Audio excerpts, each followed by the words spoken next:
আসসালামু আলাইকুম। আজকে আমি রান্না করব রুই মাছের মাথা দিয়ে পুঁই শাক। চুলায় আমি প্যান বসিয়ে নিয়েছিলাম। এখন আমি তেল দিয়ে পেঁয়াজ দিয়ে দিলাম। খুব ভালোভাবে ভেজে নেব।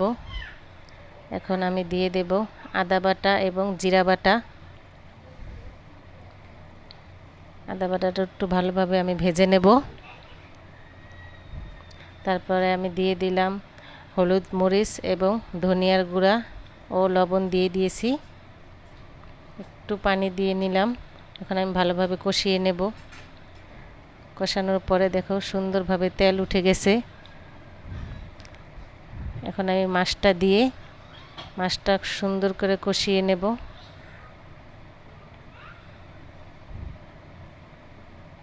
মাছের মাথাটা সুন্দরভাবে কষিয়ে নেব। আমি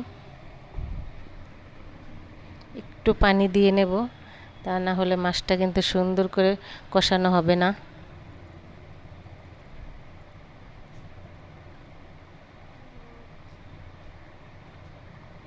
ভালো করে কষিয়ে নেব। মাছটা আমি অফলাইনে উঠাই নিয়েছিলাম। এখন আমি ডাঁটাগুলো একটু আগে দিয়ে দিব। ডাঁটাটা একটু আগে কষিয়ে নিলে তাহলে আর শাকটা লাল হয়ে যায় না। শাকটা কিন্তু সবুজ সবুজই থাকে। সেই জন্য ডাঁটাটা আমি আগে একটু কষিয়ে নেব, কারণ ডাঁটাটা সেদ্ধ হতে একটু দেরি লাগে। সেই জন্য আমি সুন্দর করে ডাঁটাটা কষিয়ে নিচ্ছি। এখন আমি শাকটা দিয়ে দেব।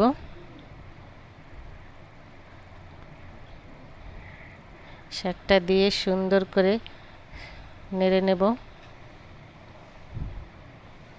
এখন আমি ঢেকে দেব ঢাকনা দিয়ে। কিছুক্ষণ পর আবার আমি এটাকে সুন্দর করে নাড়াচাড়া করে নিচ্ছি। একটু ভালো করে নাড়াচাড়া করে দিতে হবে। এই যে এখন আমি আবার ঢেকে দিচ্ছি। এই যে দেখো আমার শাকটা কিন্তু পুরোই মজে গেছে। এখন আমি পানি দিয়ে দেব।